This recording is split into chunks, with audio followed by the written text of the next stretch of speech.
Do you guys know what happened when Batman's girlfriend was shot and disabled by the Joker? Barbara Gordon as Batgirl fails to stop a robbery but manages to stop one fleeing criminal with help from Batman. He wasn't gonna hurt me. Did he know that? Unknown to Batgirl, the robbers' leader Paris Franz develops a dangerous obsession with her upon seeing Batgirl fight around. As she starts receiving messages from Franz, Batman shares his concerns that she is not taking the situation seriously. After Franz tricks her into finding his uncle's dead body, who is a mob leader, Batman becomes even more concerned about her safety and takes her off the case. Outraged, Batgirl starts attacking Batman both verbally and physically because all she seems to want is Batman's attention and approval. She eventually subdues him, shares a kiss with him, and they have sex in the middle of the night on a rooftop. She is confused and talks about it with her gay friend the librarian in her daytime, and the next night, Batgirl tries to apologize to Batman, but he is ambushed by Franz and his men, prompting her to go to his aid. Oh baby, I think you've misjudged me. When she arrives, she fights Franz and beats him, but relents from killing him. Realizing Batman was right, she retires from crime fighting, handing Batman all her gear back. Sometime later, Batman investigates a murder scene with Detective Harvey Bullock and concludes that Joker, currently held at Arkham Asylum, might be behind the crime. Batman orders Harvey to get him a meeting with the Commissioner Gordon and to go meet the Joker.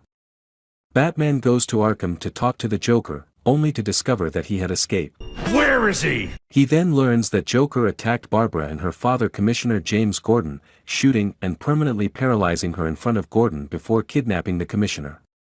Joker takes Gordon to an amusement park and subjects him to torture, showing him photos he took of Barbara after shooting her. To prove a point. At the hospital, the doctors finds Barbara completely insensible, waist down, and as Batman approaches, Barbara tells him to find her father as soon as possible.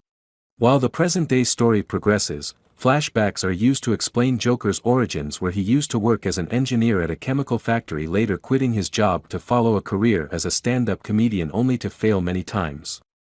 Desperately trying to support his pregnant wife Jeannie, he agrees to guide two criminals through his former workplace at the chemical plant in order to rob a card company next door.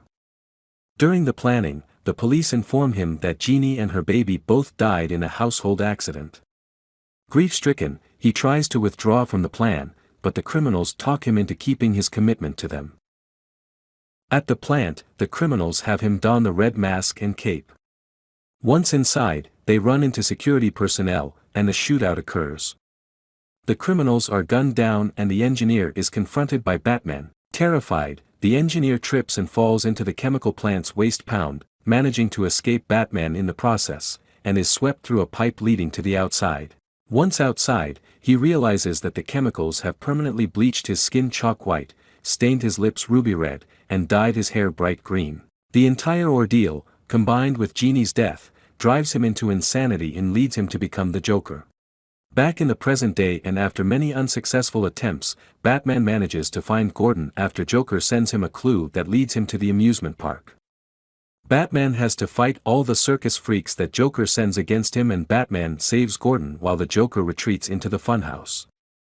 Despite being tortured, Gordon remains sane, and he demands Batman to capture Joker by the book.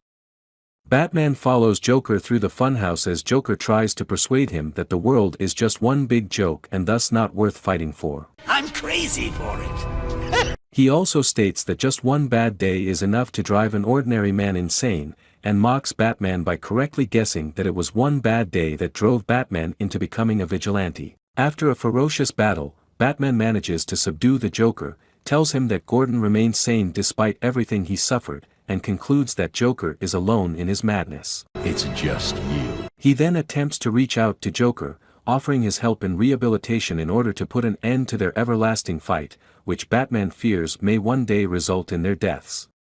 Joker declines, commenting it is too late for Batman to help him. Too late for that. He then says that the situation reminds him of a joke, which he proceeds to tell. Batman starts laughing at the punchline, accompanying Joker's maniacal laughter as it becomes the killing joke. At the end, after everything is settled, Barbara is in her wheelchair entering a secret room in her apartment. As she turns on the computers, Oracle's logo appears on the screen.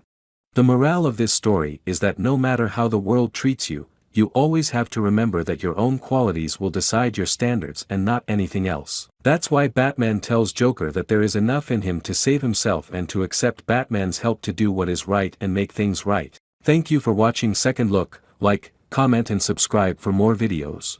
Have a nice day.